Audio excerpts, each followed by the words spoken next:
So welcome to Imam Jamal Rahman. Imam Jamal Rahman is a popular speaker and author on Islam, Sufi spirituality, and interfaith relations. Along with his Interfaith Amigos, he has been featured in the New York Times, CBS News, BBC, and various NPR programs. Jamal is co-founder and Muslim Sufi imam at the Interfaith Community Sanctuary in the Ballard neighborhood of Seattle, and also an adjunct faculty member at Seattle University. He travels nationally and internationally, presenting at retreats and workshops. Jamal's passion lies in interfaith community building and activism. I have known Jamal as a loving, healing spiritual teacher for over 20 years. And in fact, Jamal presided at Kazuko's and my wedding 18 years ago. Jamal is an old friend of KUUF, having spoken here, I think, about 3 times previously. Let's give Jamal a warm welcome today for our adult education class, where he will be speaking on activism and spiritual practices.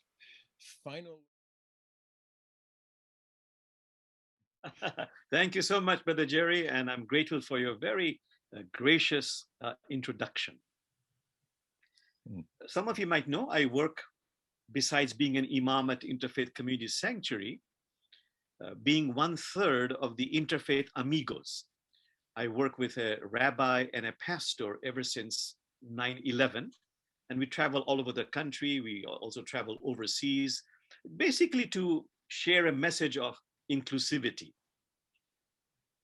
And I would say that in our over 2 decades of very close partnership in beginning to understand religion, polarization among religions, activism, probably the most important point we have gleaned about how to really make structural, deep changes in the phenomenal social justice issues, environmental degradation, is really understanding, taking to heart, and practicing what we would call spiritual practices, what we also call the inner inconvenient work. I would rather get a degree and teach you how to do that rather than do it myself. It's very inconvenient, but it is, in our opinion, absolutely essential. So let me give you some examples. Some years ago, I was on a panel on racism. And there was this African-American professor who was saying that, you know, every 28 hours, an African-American is being killed by state-sponsored violence. Every 28 hours. It's a controversial statistic. We were quite surprised. But then he went on to say, that's not the real problem. The real problem is that the African-American is being murdered 1 billion times, with a B, B for boy, 1 billion times a day. And we said, how? He said, by those negative biases, prejudices, stereotyping of the other that we all have of the other, whether it's for white people, brown people, black people, yellow people. You know, we all have our biases, prejudices, stereotyping. That is the real problem. And so how do we take care of that? It requires that inner inconvenient work to be able to go beyond those. And we all have incredible biases. You know, in my life, I remember this story told to me by a villager in Bangladesh. That's where I'm from, Bangladesh. And this villager was trying to explain to me about the limitations we have. So the story is told of an ocean frog who visits his cousin who has lived all his life in the well. And so the ocean frog is trying to explain to his cousin, to the frog who has lived his life in the well, about the ocean. And the well frog says, are you telling me the ocean is about half the size of the well? No, more. 3/4 the size of the well? No, more. And the well frog says, you don't mean to tell me the ocean is as vast as the entire length of this well? And the ocean frog says, yes. And somehow the ocean frog is able to take the well frog out of the well and takes him to the ocean. And when the well frog sees the ocean, his brain explodes. He's not able to take it in. So the insight here is, the wisdom here is, do this work of letting go of your limitations, of your biases, little by little. Don't move too fast, but do it little by little. In this regard, I would like to also, I love the quotation which became very popular after 9/11 of that wonderful Russian dissident, Alexander Solzhenitsyn. Some of you might remember the name. He died not too long ago. He was fond of saying that,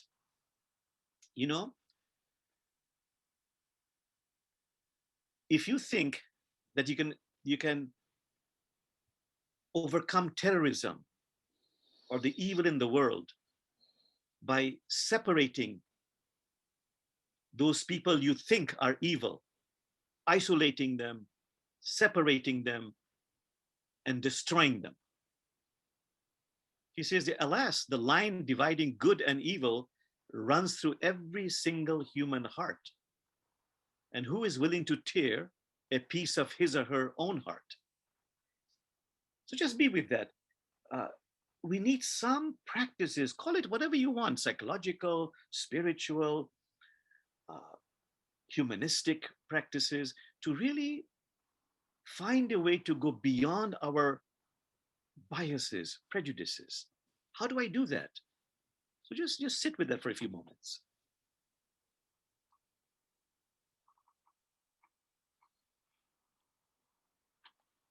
Okay, another example. We all talk about the urgency, the critical need to really come face to face and engage in the work of overcoming planetary degradation, earth care. So another insight which has gone viral, that insight by this very famous, this famous quote by this environmental scientist at the time of President Carter, White House scientist, who said that, for 30 years I've thought that the biggest environmental problems are loss of biodiversity, climate change, ecosystem collapse, and that with 30 years of good science, we could solve that.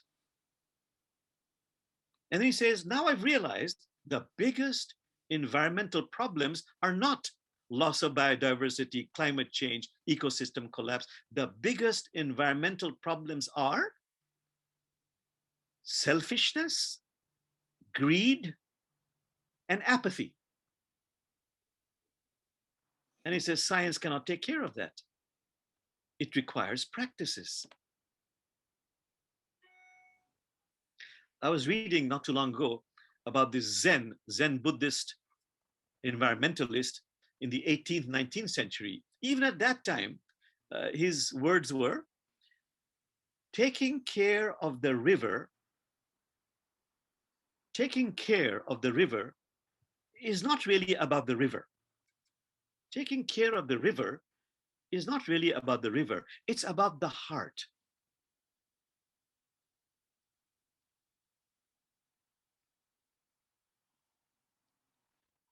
And so if I ponder on this, I might say, and some people have said, that's nice, but that's very abstract.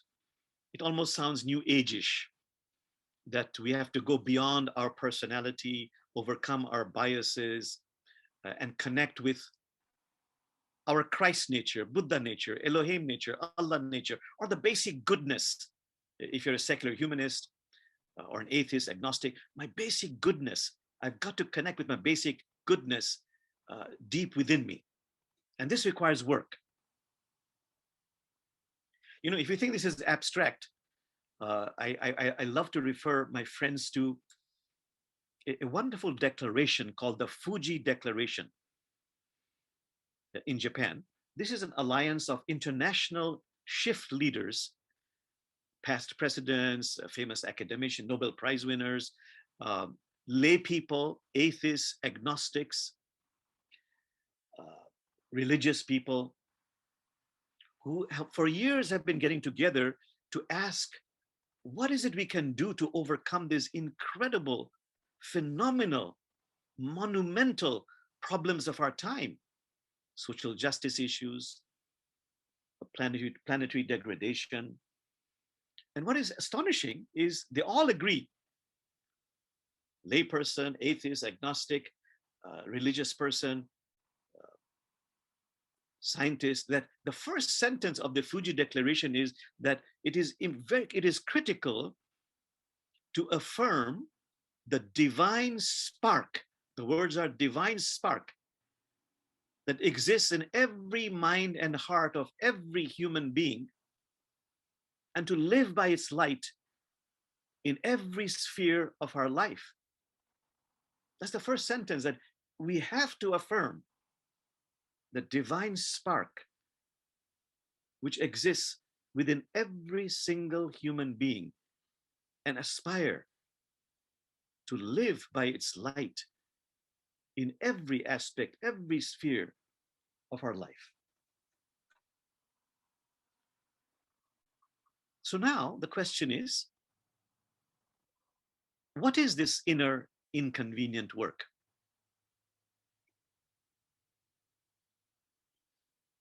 If you look at all the traditions, it's basically about two main things. If you want to be of authentic service to creation, and the two main aspects of the work are working on your ego and opening up the heart, so that we're not stuck at the level of the personality. Whatever your belief system is, that we have something within us beyond our ego. Call it the divine spark, Buddha nature, Elohim nature, Krishna nature, Allah nature.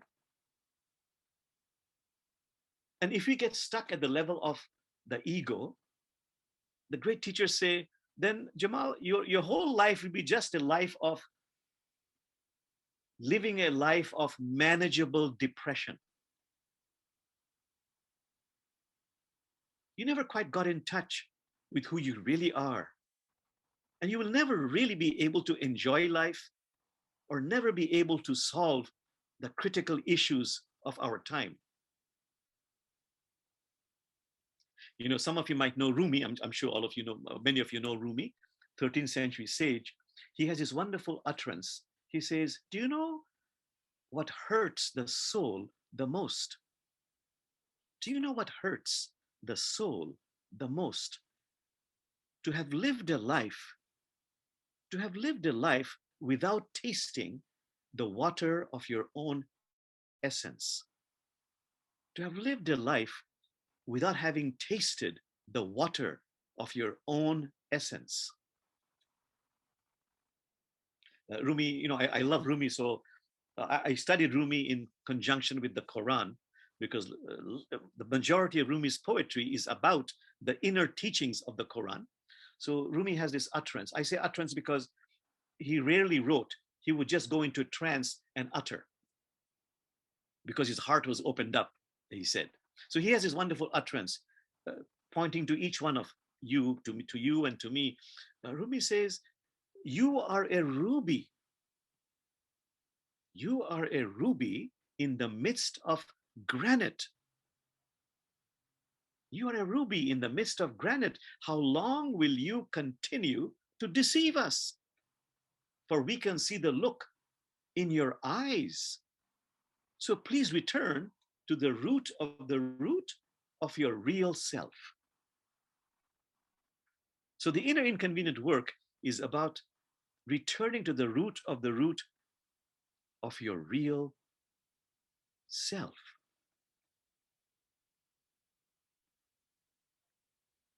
I mentioned personality because none of us know how to define the ego. We all have a personality. So if I take the words of the Buddha said, what is the personality? The personality is nothing more than a bundle of conditioned reactions to life's circumstances. Something, I had this kind of father, this kind of mother, the story of my life, my traumas, my circumstances. Jamal, your personality is nothing more than a bundle of conditioned reactions to life's circumstances. But Jamal, you're much more than your personality. Within you is your Buddha nature, your divine spark. So in Islamic spirituality, as in other traditions, it is very important to realize that we have to do this work. Call it transforming the ego, going beyond the ego. Some great teachers even say annihilating the ego, killing the ego. But it's not as we think it is. You can never kill the ego. The ego is an essential, integral part of us. We need the ego to function. So I love the example that the mystics give. Like Rumi says, in those days, no electricity. He says, you need the ego to find your way in the dark. It's like the flame of a candle. The metaphor is, it's like the flame of a candle. You need the flame of the candle to find your way in the dark. But once you come into the land of the radiant sun, once you come into the land of the radiant sun, this flame is still there. It exists, but it is subsumed by the radiance of the sun. In that sense, it is annihilated. Rumi says, take a cloth, put it to the flame of the candle, it'll burn. I'm focusing on ego because all the spiritual traditions, they lay a lot of focus on this difficult work of going beyond the ego. So let me take what I know best. In the Quran, it is emphasized again and again, we have to overcome the nafs, go beyond the nafs, become transformed. If you say transform, maybe you know the metaphors, of course, of transforming from a caterpillar into a butterfly, from a little acorn into an oak tree. We all have that potential. And unless we raise our consciousness, unless you really do that work, it'll be difficult to overcome our phenomenal issues of our times. So, okay, so what does the Quran say? Quran says the ego has 3 stages, and it is our work, it is your obligation, Jamal. That's one of the major reasons you're on planet Earth. It is a major obligation on your part, and you can take help from community, from God, but it's your work to transform the ego from a commanding master into a personal assistant. I love that sentence. Jamal, your work is to transform your ego from a commanding master into a personal assistant. So the first stage is, the Quran says, become aware. The ego can incline towards wrongdoing. Be mindful. Do some work of compassionate self-witnessing. Stage number 2, Jamal, get engaged in the world. Don't avoid the world. Engage, as the Sufis say, get engaged in the bazaar of life.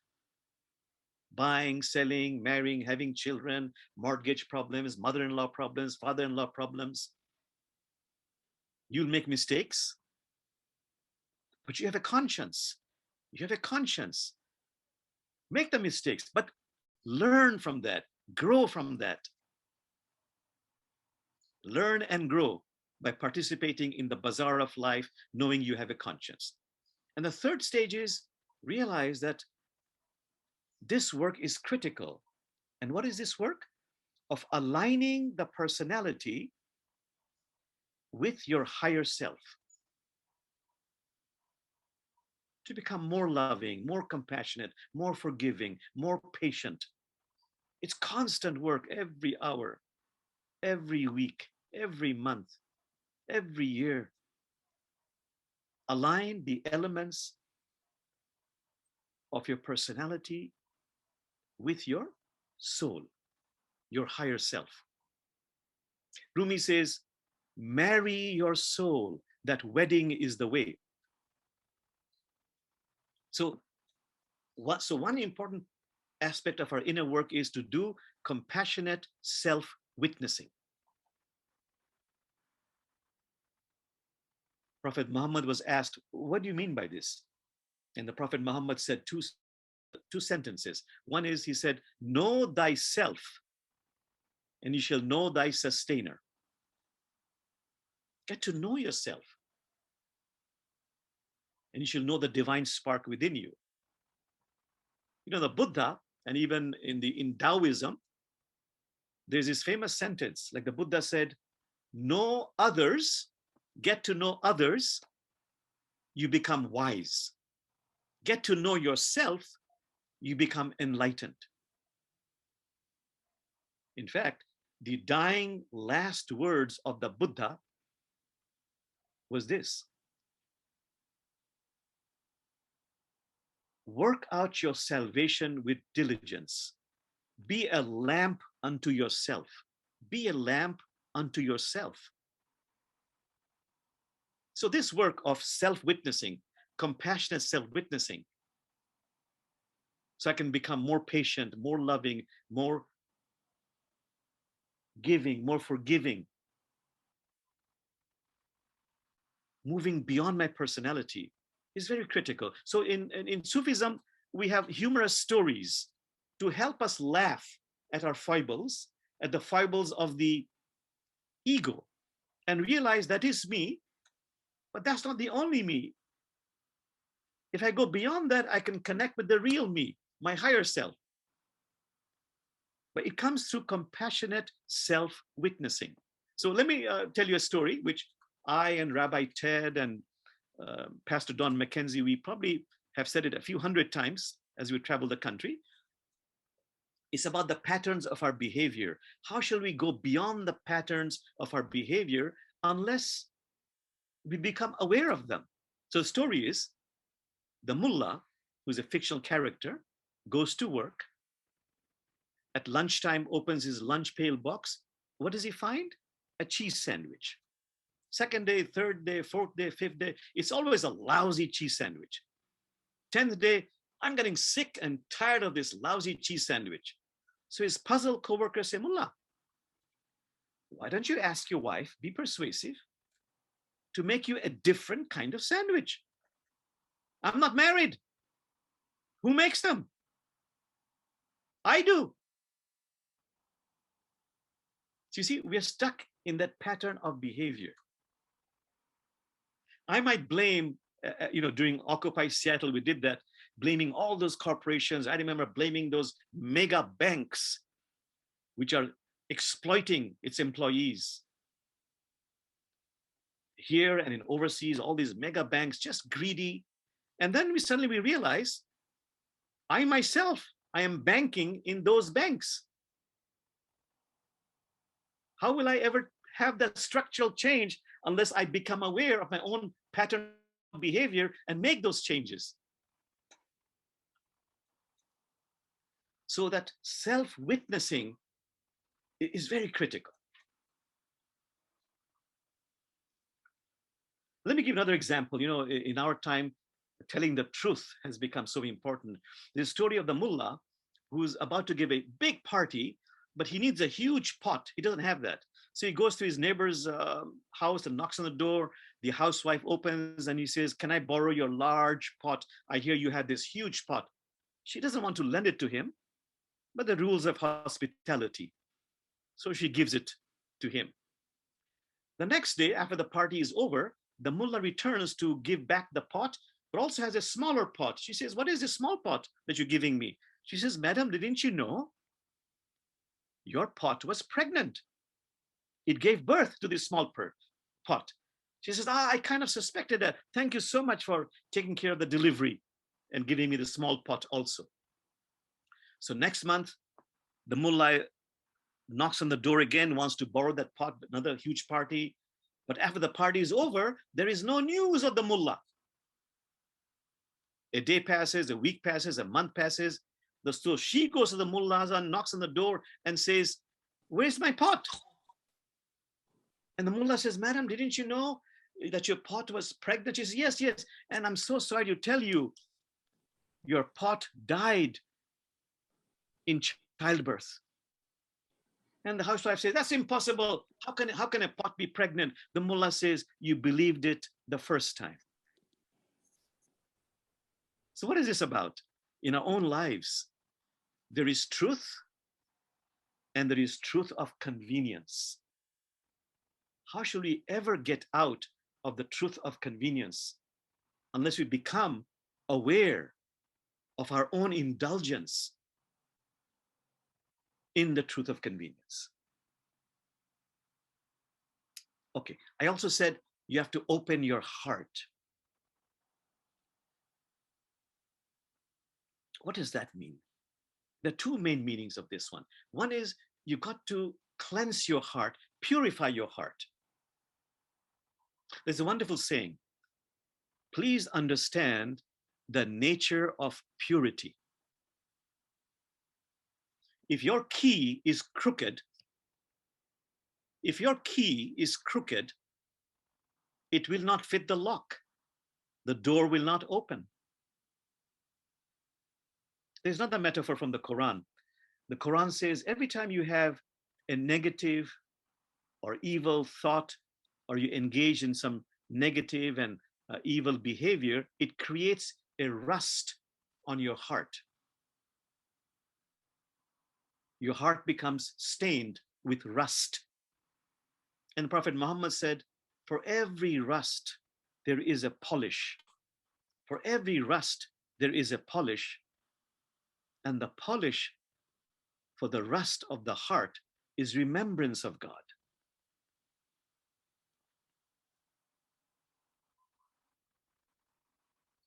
So this work of polishing the heart metaphorically, making it more pure, Rumi has this wonderful utterance. He says, you know, Jamal, if you get irritated by every rub,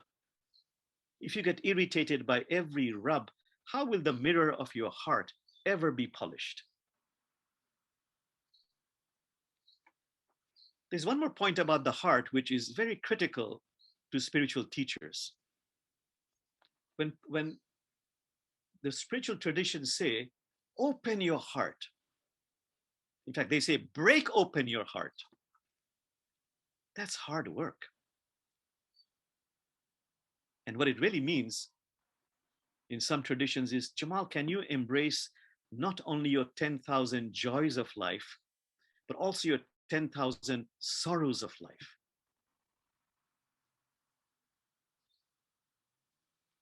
We are bound to have difficult feelings. In fact, the Quran says, other traditions say, all feelings are sacred.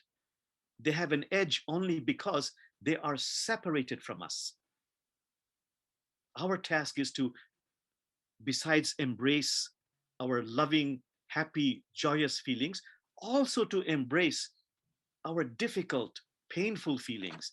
Call it anger, hatred, jealousy, sadness, depression. All these feelings are nothing but energies begging to be acknowledged, begging to be touched, begging to be loved, begging to be embraced, begging to be integrated. You know, Carl Jung, who studied many Eastern traditions, you know, he has his famous statement. He would say, in fact, he wrote, will you for once in your life have the grace and courage to kiss the demons and dragons within you? Will you for once in your life have the courage and the grace to kiss the demons and dragons within you? That is how they turn into a prince or princess. That is how they turn into a prince or princess. So difficult feelings have lessons to teach us. But of course, the most famous saying about this is, yes, embrace them, heal them, integrate them, but don't run towards them because they have teachings. Don't run towards them. Just don't run away from them. Don't run towards them. Just don't run away from them.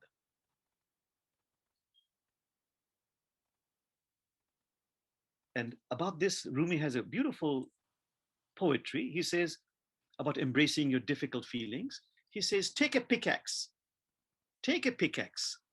and break open your stony heart. The heart's matrix is glutted with rubies.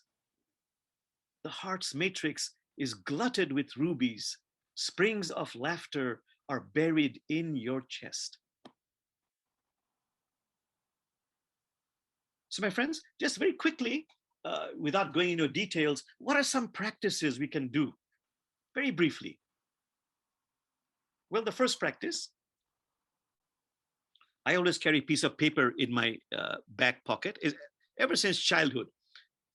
In the course of the day, when I become aware that I became, let's say, overly angry, jealous, I was mean, at the earliest opportunity, I write it down because I'm always witnessing myself. Also, if I did something very good and beautiful, I spoke the truth, even though it was inconvenient, I have another column on the paper, I write that down there. At the end of the day, every evening, I look at my paper and I shine the light of compassionate awareness with gratitude. I am so grateful that now I've become aware of these ego traits I need to take care of. And it's like the sun shining on the shadows, diminishing them through my awareness, mindfulness. Similarly, with the other column of divine qualities, I spoke the truth. I shine the light of awareness as if on a plant with gratitude, thanking God that this divine quality was able to flow through me. And I pray that this divine quality, like the plant, flourishes and grows. So that's the light of compassionate awareness. It's one practice you can do to really become aware of who you are, of your ego traits, divine qualities, and diminish the former and expand the latter. Another one is called neti neti from the Eastern traditions. In Sufism, it's called tauba tauba. To become aware of your thoughts. Let's say I have negative thoughts. If I allow it to linger, it creates difficult feelings. If I don't check that, and that continues to linger, it creates negative imaginary scenarios. And if I don't take care of that, it can overwhelm me and become reality. So the moment I become aware of these negative imaginary scenarios, I talk to myself, Brother Jamal, letting go, or delete, not real, not real. And there are many other practices. I'm noticing my time also, maybe just 3-4 more minutes. A very critical program is called, or a technique is called sacred holding. Sacralizing my difficult feelings. So if I have a difficult feeling, which is bound to happen, it's a world of opposites. Sugar is sweet in contrast to vinegar. I experience joy because I also know what sorrow is.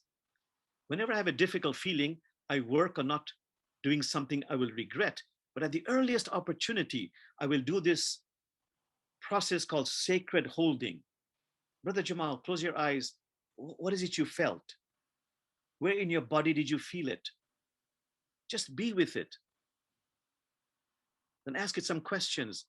Do you have a message for me? Another question might be, how may I love you? And then breathe through that physical holding.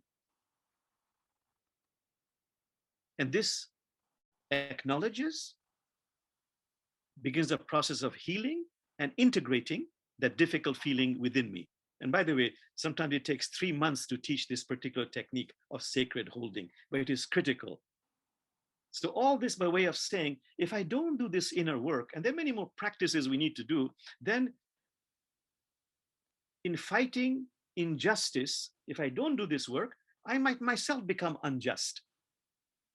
In fighting extremism, I might myself become extreme. But if I do this work, my righteous, my anger, my terrible anger, it becomes transformed into an inner enthusiasm. My fear into mindfulness, my sadness into greater empathy.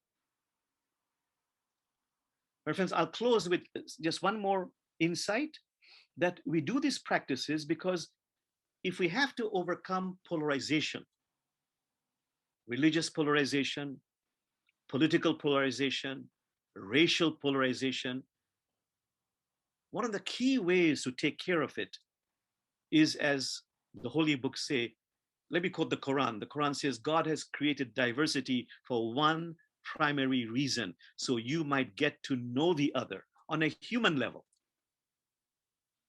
And there's another very tongue-in-cheek verse from the Quran that says, God has created some of you to be a trial for others. It was not meant to be easy. So that's why I love to talk about sharing 3 cups of tea. And that's my ministry, dealing with people who are, for me, difficult. They have Islamophobia, anti-Semitism.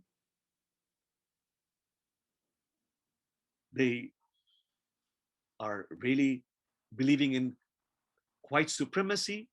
So my ministry is to work with them, and we call it sharing 3 cups of tea. Can you, Jamal, can you create the environment where you can really share with them 3 cups of tea? But you must do this inner work, otherwise it will be difficult to do it. What are those 3 cups of tea? Listen, respect, connect.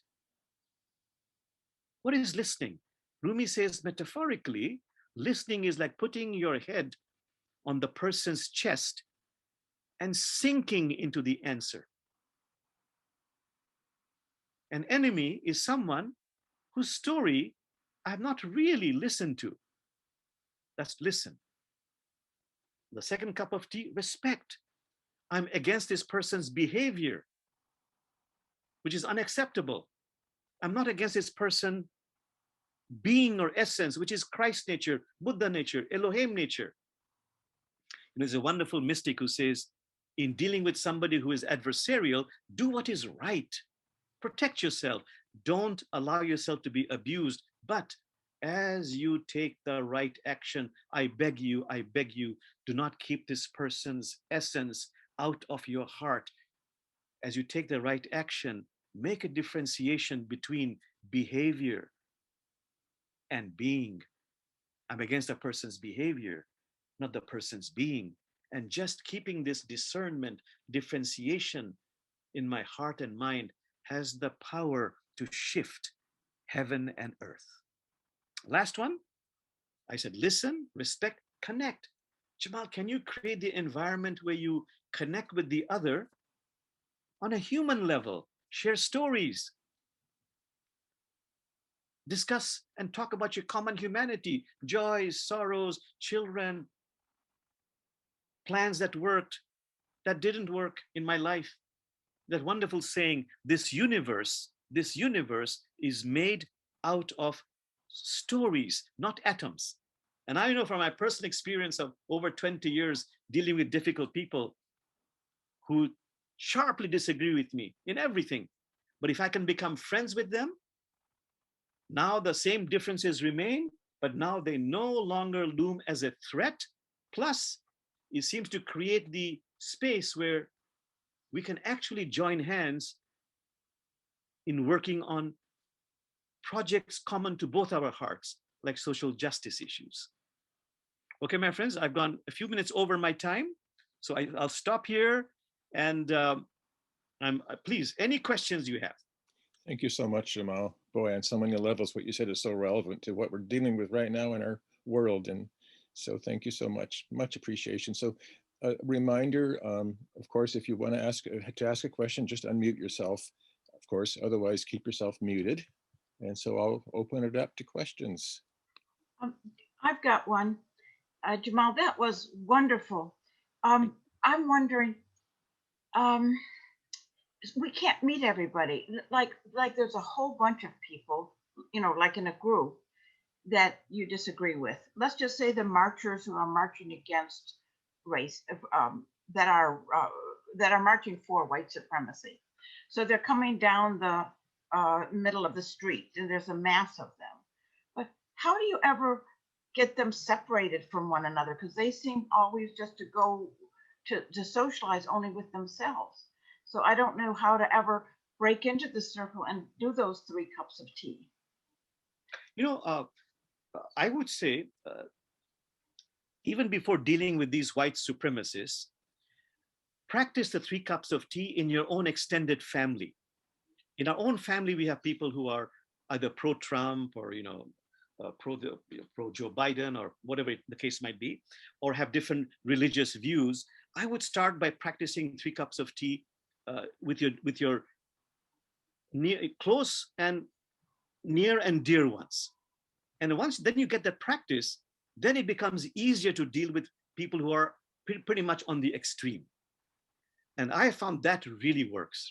I don't have to go out and find somebody who is severely Islamophobic. I look in my own community, and I'm surprised that people who have varying degrees of Islamophobia, anti-Semitism, and with them I practice 3 cups of tea. As far as the other one, as far as the extreme example you gave, Jill, like that famous mystic said, do what is right. Protect yourself. Don't allow yourself to be abused. And what is the right action depends on the circumstances. Call the police, defend yourself physically. But as you do that, keep in heart, keep in your mind the truth that I'm against their behavior, not against their being. And just that will have an impact on my action. Thank you. But it's a difficult situation. I do understand that. Please go ahead, Jill, if you have a follow-up question. If I didn't fully answer your question, please do ask me. It's always hard to start these things. I hope this is giving other people time enough to formulate their questions too, because I think there's a lot to deal with here. And also, I'm glad that it is recorded. I'm sorry I couldn't get the closed captions on, but I think that they will be on with the recording. And I know that I'm going to review this because I didn't get everything the first time, if you know what I mean. With the family, though, also, it's really, I think the hardest part of this whole thing is starting it. Yes. And Jill, one more thing I didn't get into because of the time factor. A very important practice, probably the key, the most important factor is the practice of developing a relationship with myself. Because every relationship outside of myself is really a reflection of the relationship I have with myself. Jamal, are you able to be compassionate and loving with yourself? Because if I'm not, I might learn the mechanics of being kind and compassionate with you. But that's not authentic. The varnish will not hide the grain. Very soon I'll be exposed. I don't know how to do it because I have no point of reference with myself. So actually in this work, the key is, and the first step is, and we didn't talk about it, is can I develop a connection, a bonding, a relationship with myself? So one of the ways is self-talk. All the great psychologists and psychiatrists and great swamis and gurus and masters say, if you notice, Jamal, in the course of the day, you're talking to yourself quite a lot. And unfortunately, a lot of the talk is negative. When you find the talk is negative, do a spiritual intervention. And in Sufism, there's a technique called sacred naming. So since childhood, I've been taught to address myself by a sweet name. I chose brother. So I and brother Jamal have constant conversations.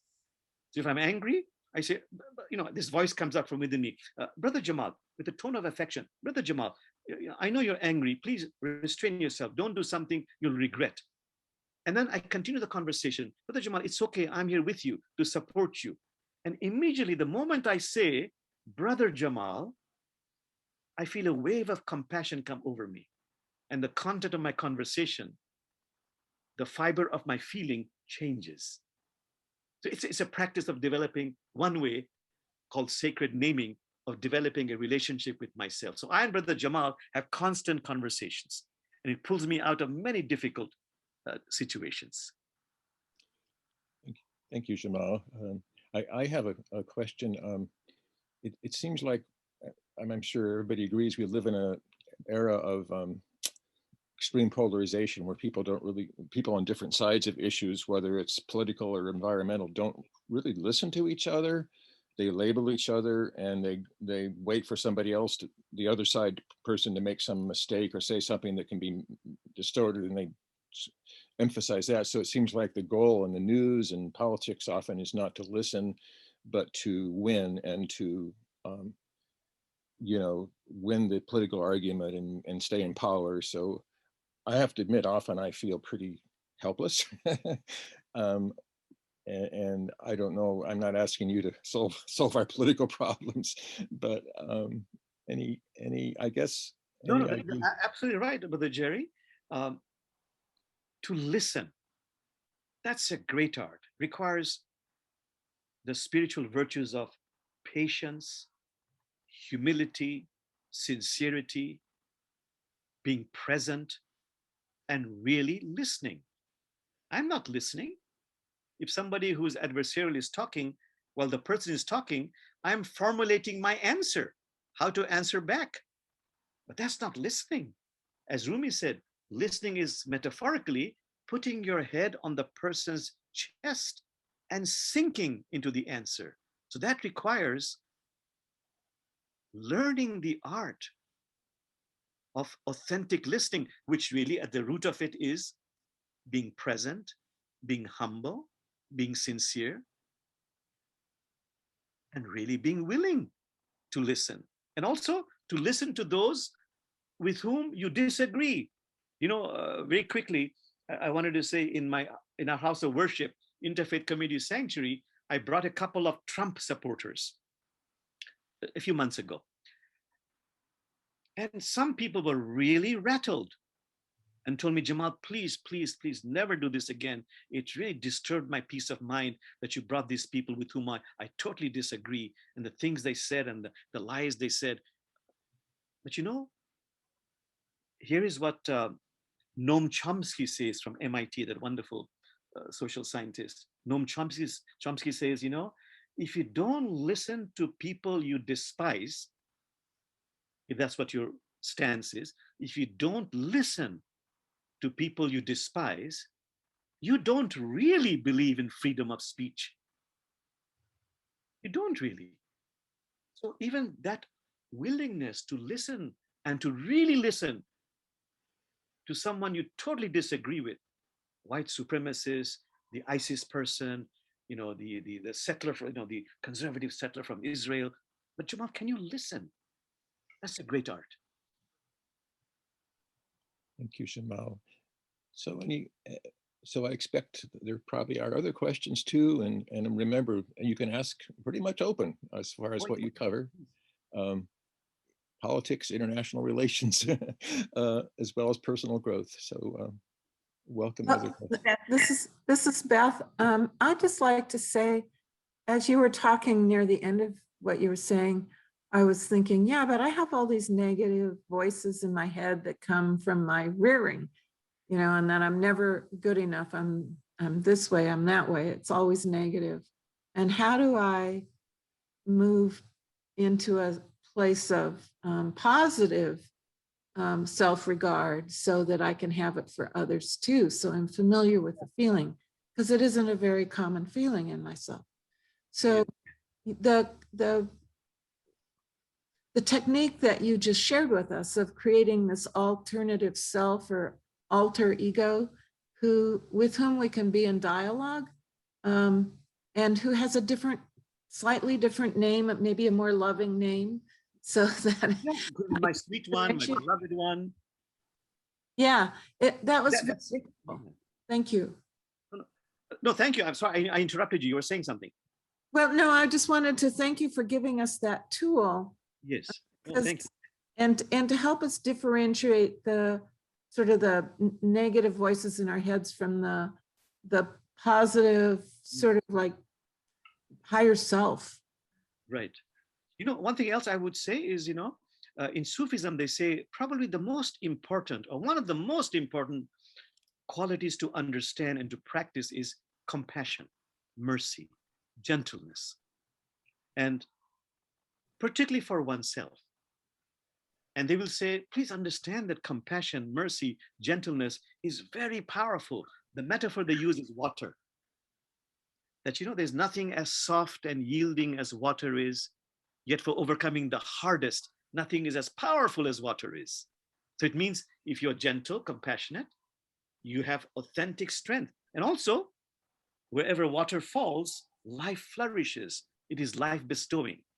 So to remember to be gentle with oneself and sacred naming, to choose a word or sentence that really resonates, and to talk to yourself as often as possible, and with that energy, vibration, and feeling of compassion, can be life-changing. I've shared this my entire ministry, and people come after years and say, you know, what really helped me most of all, even in overcoming, for example, heroin addiction. Some years ago, that person said, that was the most difficult problem I faced in my life, heroin addiction. But when I began to talk to myself with compassion, with mercy, things began to change. So that self-naming and talking to oneself using the term of endearment can be very powerful. So thank you for enjoying that practice. It's very helpful. Thank you. Thank you. Yeah, go ahead. Well, I have done another one. Sure. The hardest sometimes is, like you said, to deal with your own children or grandchildren, you know, because if you feel that they're doing something like destructive, or, you know, that's going to make their life more difficult, it's really hard not to, and it's hard, maybe you've got some guidance for that. I understand that compassion, that's for sure. But you know, maybe it's a little bit different when you have, it's not yourself and it's not your people outside your family, even your husband or wife, that's on sort of the same level. But children are so much, in a way, more important. You know, you have such a more um, you have such influence on them that you might not have with other people. Right. But you see, compassion doesn't mean that you don't do what is necessary, what is needed to be said or to be done.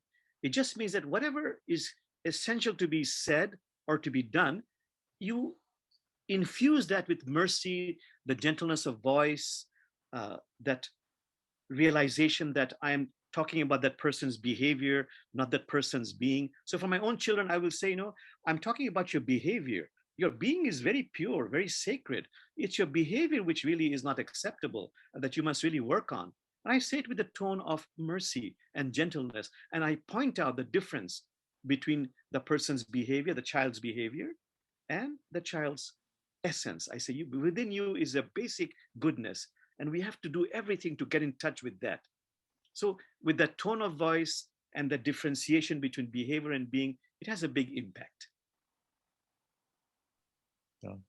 Thank you, Jamal. You know, taking along Beth's question, one of my practices I try to do, I don't always do it, is meditation in the morning. And it seems like with my attention span, I can tolerate 15 minutes and then I'll try to increase it to 20 minutes. But I noticed, along with what Beth said, is when I meditate, negative thoughts just come up, of course, because that's part of who I am. And judgments and fears and all those things. And what I try to do is what you said, Jamal. I don't push them away, because that meditation, kind of the way I learned it, you don't do that, but I do feel them in my body and where they are. And then I try to breathe into them and surround them with compassion. But for me, it's a day, it's never, the work is never finished. Like you said, it's a daily, because they always come up. And when I don't meditate, I find often more reactive during the day. Like if I read something Trump said, hard for me to see his divine essence. So it's a daily difficult work, really. And but thank you for reminding me. Thank you, Brother Jay, for bringing that point up about this most beautiful, exquisite practice of silence. In fact, in some tradition, like the Buddha said, really, if you don't practice silence, it is difficult to become a more complete human being, to really achieve Buddha nature. So silence is, I would say, an essential practice. And by the way, there's no such thing as a Muslim silence, Jewish silence, Christian silence, Buddhist silence. It's just silence. So all of us can do it, whether atheist, agnostic, it doesn't matter, religion, no religion. And I'd love to say what Rumi talks about silence. What is silence? He says silence is not the absence of sound. It is the absence of the little self. By being silent, it'll come up, the little self, but it'll also go away if you continue in that silence. Then he goes on to say, silence is the language of God. Silence is the language of God. Everything else is a poor translation. So he says, be silent so that the Lord who gave you language may speak. For as he fashioned a door and a lock, he also made a key. And so silence can really refresh us, nourish us, grow us spiritually. So Rumi has his metaphor. He says, we human beings are like fish out of water, thrashing and quivering on the banks. And it is critical that from time to time, we dive and enter into those oceans of life-giving silence. So yes, Brother Jerry, may we all practice silence.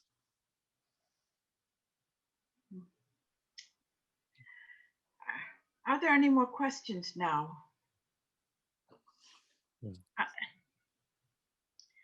I think this was really wonderful. I'm going to play it again and again, and I'm so glad that we are recording it. Thank you. Yes. Oh, yes. I don't have a question. I just wanted to thank you for this. You gave me all of us, but what I took away is some really good insights, and I just wanted to thank you for speaking to us today. Thank you, Judith. It was a pleasure. Thank you. Well, the camera's still off. Could you speak just a little more about the neti practice? That went by very quickly. Yes. If I have a difficult negative thought that comes to me, which is natural, if I don't check that negative thought or become aware of it, it can morph into a difficult feeling, and that's more dangerous. And if I don't take care of that difficult feeling, it evolves into what is called a negative imaginary scenario. And if I don't take care of that, it has consequences. Why? Because, number one, scientifically speaking, the subconscious does not differentiate between real and imagined, between fact or fiction. I might say, no, that's just, in those other realms, I'm thinking, feeling, having those negative, monstrous thoughts, which I'm envisioning. No, the subconscious does not differentiate. It's real to the subconscious. That is why it manifests into reality.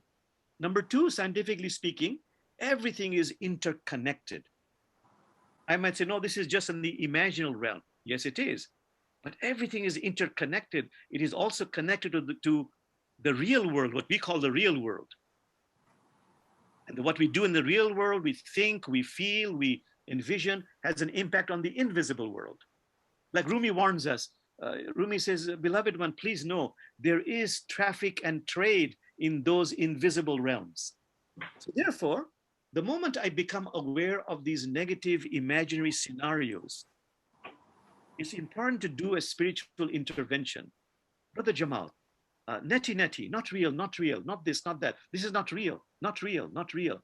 Or I always say, letting go, letting go, letting go, letting go, letting go, letting go. I don't allow it to fester. I don't allow it to grow. Letting go, letting go. If you're cyber savvy, you can say, delete, delete, cancel, cancel, cancel, cancel. But you got to do a spiritual intervention. That's one technique of not getting stuck in the negative thought, which can lead to monstrous negative imaginary scenarios, which can manifest into reality and overwhelm us. Thank you. Thank you so much.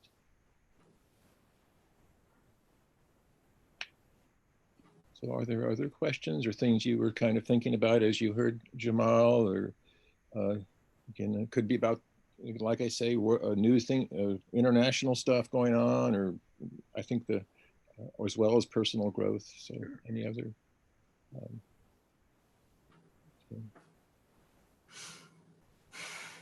Bill, are you, go for it. Now I'm on, I think. I'm just wondering if you have YouTubes anywhere. Yes, I do. In fact, if you go on YouTube, if you go to YouTube in the search bar there, if you put in there, Call of Compassion Northwest, NW, Jamal, Call of Compassion, NW, Jamal, about 70 videos will come up about these topics I'm talking about. Okay. So the search is Call, C-A-L-L. I'll put it in the chat box. Okay. We got it. Okay.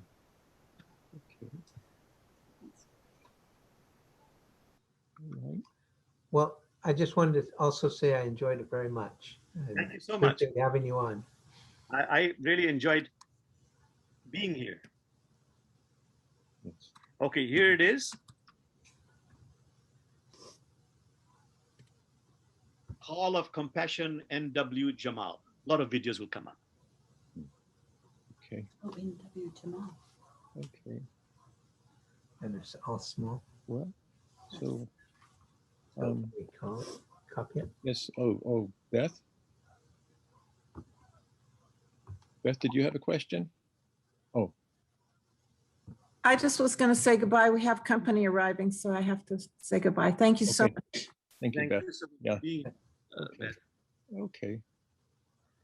So I have a very simple personal question. Yes. What part of Bangladesh are you from? Oh, wow. I'm from northern Bangladesh, from the area of Rajshahi. Have you been Rajshahi. there?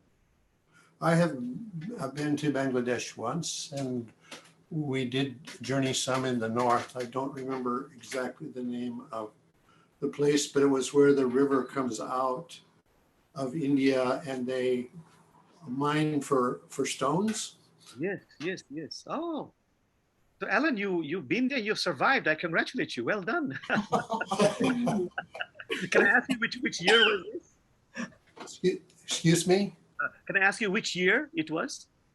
Oh, it was after 9/11. Oh, okay. Many people were asking me about it. I guess it was about 2002, 2001, 2002. I don't know. Anyway, somewhere. Wonderful. I think it was late in 2001 that I was there. Oh, I'm so glad. I don't meet so many people who've been to Bangladesh. I'm delighted that you were there. Yeah. Thank you.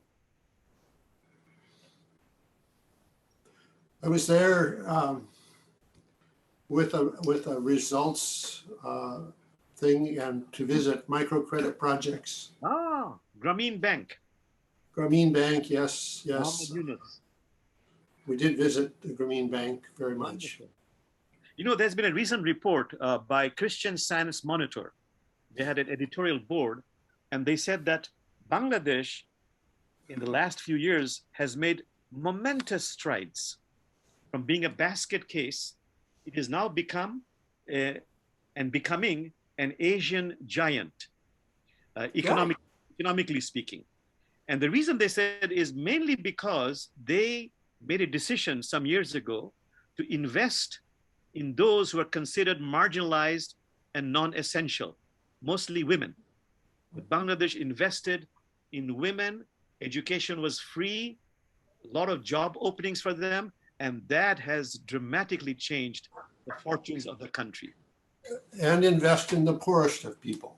Yes, absolutely. And they invested in those who were poor, disregarded, and they found that it gave the biggest results. It is turning economics on its head from earlier theories that focus on those who have money and their disposable income will trickle down. They're saying, no, it has to come from down going up. So it's been a good story. I mean, a lot of problems we have, but that is one good story. That is what was the article again? It's by Christian Science Monitor. If you go there, it's on Bangladesh, and I forget the exact title, but it spoke about the fact that it's becoming an economic powerhouse. I have read at least one other. It was more like an op-ed piece in the newspaper that said a similar thing to what you're saying. Ah, yes. So very happy to hear that. Thank you. Thank you. And I know I've heard so much about your village, Jamal, and the girls' school that you have. Yes. Yeah. We have in our village. We, people, friends from here have contributed to really creating and sustaining a school primarily for women. And now we have also established a medical clinic for women and children. And now we're establishing a nursing school where the women in the school can go and become nurses. So people have been very gracious here. Brother Jerry, you've attended some of our fundraising and contributed to the fundraising, which we do every year. So we'll call on you for fundraising this year. Okay. Oh, I shall spread the word. Very kind, thank you. And we welcome you to come. People have come and visited the village, that's our ancestral village, and spent time there looking at the school and the medical clinic and the beginning work for a nursing school. I have another question if we still have a moment. I have time. Listening to this talk about positive things that are happening, one of the negative that comes to me a lot is when I look at the world and I listen to the news, there seems to be so many, almost like they're multiplying dictators. It seems like there's more and stronger hatred and division, and you see all these climate extreme events and things going on. And I'm wondering what advice you have about dealing with that. I mean, myself, I try to counteract that, at least within myself, by being positive and by trying to, like think or send out, positive energy into the world, which clearly needs it. But I'm wondering what advice or thoughts you have about that. It's a great question. I tell myself that wonderful insight, the darkest hour is before dawn. It's a dark hour, but I believe a lot of good things are happening because I love to be in touch with grassroots movements. For example, Israel-Palestine. It seems like a hopeless situation there. But I am in touch with those grassroots organizations, individuals, doing fantastic work. And things are changing already. There's a change in the thinking in the US about looking at both sides, and not just because of political stance you take this way or that way, but really for more substantial work to happen. So that's something I do. Plus, I also subscribe to magazines that accentuate the positive. For example, there's a magazine right here in Bainbridge Island, which has gone national, called Yes Magazine. I don't know if you're familiar with that. Yes. It's just called Yes exclamation mark magazine that really focuses on projects all in the US, all over the world that are really life-affirming, life-bestowing, and that are real and that are making real changes everywhere. But I totally hear what you're saying. It's easy to be overwhelmed by the negative news everywhere. Yes. In my experiences, it's the negative news that's most likely to get on CNN and the Right. media. So we don't hear about. Absolutely. Yes. Okay. other questions or other thoughts you're having listening to Jamal today? And such as, like I said, and please laugh a lot. Any way you can laugh. I mean, I make sure I laugh a lot. I'm in the last quarter of my life, and I think about, wow, what's going on? What happens? Where am I going? So I think of these wonderful insights, like, for example, about death. There's a wonderful saying by Rumi that says that, here, Jamal, here you are so scared that you will soon pass into non-existence. But if the truth be known, non-existence is trembling in fear, it might be given human shape. You see? Non-existence is trembling in fear, it might be given human shape. Then the other one I love very much is, Jamal, when you do go over to the other side and you look back at your life, at all your dramas and melodramas, you will laugh and laugh and laugh and laugh. So the great sages say, why wait? Why don't you laugh right now? I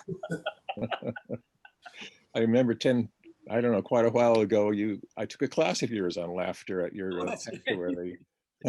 Yes. Yeah, I wrote a book on that called Sacred Laughter of the Sufis. And I encourage everybody to laugh at all the different stories. Yeah. Well, I'm sorry, I'm going to have to say goodbye as well, but thank you very much. Thank you. Thank you, Eleanor. Thank you. Well, Ed, did you have a question, or Martha? Okay, Marty. Okay. Well, thank you so much, Jamal.